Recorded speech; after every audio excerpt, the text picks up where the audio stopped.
Most people have lost weight before, but always seem to regain it as soon as their diet is over. This is probably something that's happened to you, and I don't blame you for thinking that you'll never be happy or confident in your body, or if this will ever work for you. It can feel like a bit of a forever place to be, but what if I told you that there was a 4-phase method that would allow you to lose the body fat you want and be able to keep it off for good? It's the basis on which my business is built, and it works pretty much every time. Like with my client Dahlia, who lost 12 kilos and 13.5% body fat. And the best part is she's kept it off. This is what I call the CTC method. And in this video, I'm going to teach you exactly how you can do it. Like I said, this is a 4-phase method that will only work if you follow each step of the way. There is no skipping.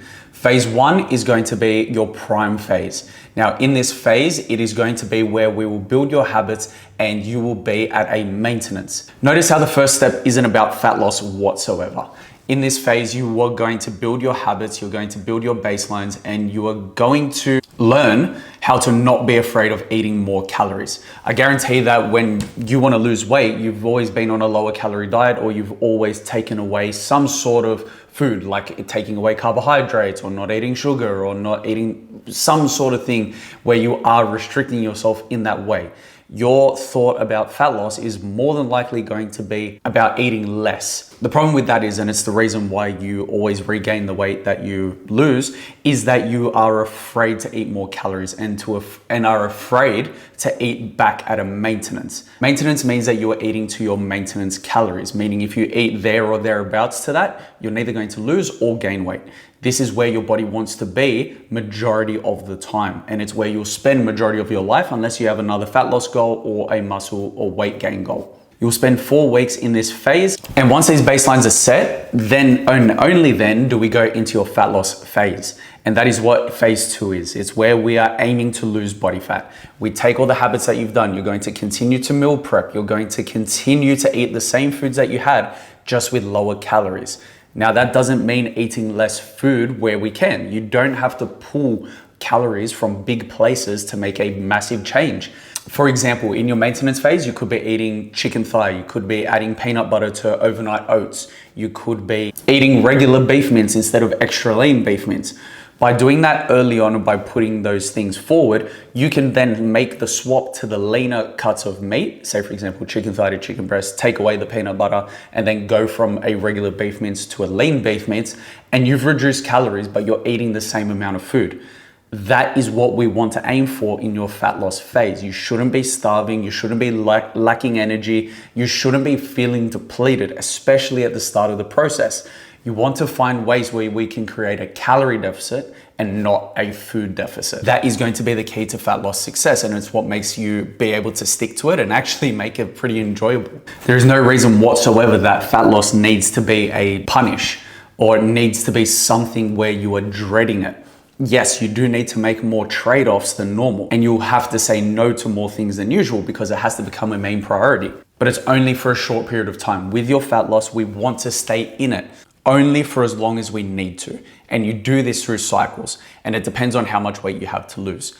I would recommend 8 to 12 week cycles where you're dedicated to fat loss and you're dedicated to being as consistent as possible. After that, you'll have a week or 2 of a diet break in which you'll build back up to your maintenance calories, stay there for a little bit, have a bit more energy, take that pressure off yourself of trying to lose weight before we go back in, if you do have more weight to lose. It's not going to be one trajectory going down, because that is where it becomes a punish, it becomes mentally draining. You put a lot of pressure on yourself and it isn't the smartest way to do things. So we'll have that break before we go into the next phase until you hit your goal. Once you hit your goal, you will then go into phase 3. Phase 3 is going to be called Thrive. Now, this is a fancy way of saying maintenance, but whenever I've said maintenance to clients, they think that it is a back step and that it's a negative and they're not making progress. But like I said at the start of the video, we want to be at maintenance for majority of our life. So what we'll do after the fat loss phase is you need to have a plan to get back up to your maintenance. Every week, you'll increase calories by 150 to 200 until you get to your maintenance calories at the new weight you are now. The beauty of all of this, and it's where I see clients' perceptions change the most, is that you build up in calories, you're eating more food, and you are maintaining the same condition. You're maintaining the same weight. And because you've eaten at maintenance calories in the prime phase, you're used to it. It's nothing special. You've done it before and you have that experience. Whereas if we went straight into a fat loss phase and then I said we had to build back up to maintenance, you would freak out that you're going to have to eat that many calories. But because you've done it before and because you have that experience, it's not going to be a shock and it's going to lead to more success. This is where the story can end. On phase 3, we build back up to maintenance, and with the skills that you've learned, you are going to maintain that condition, that weight as well.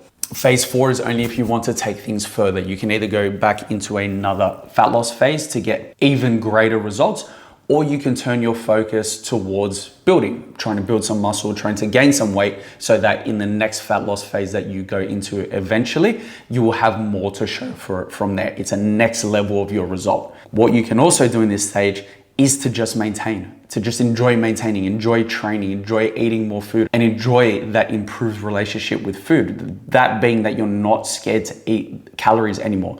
Your training isn't there as a punish.